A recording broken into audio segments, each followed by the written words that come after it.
Rồi ngày thứ hai của anh em chúng tôi đã lên hết trụ. Nỗ lực quý giá của mấy anh em.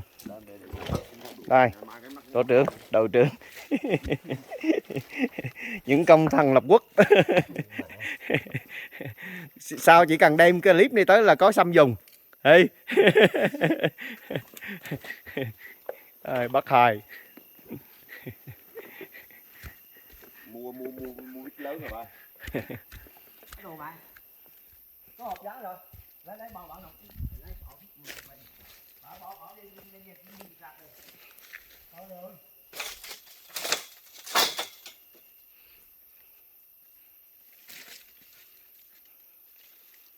Bắt Hai chuẩn bị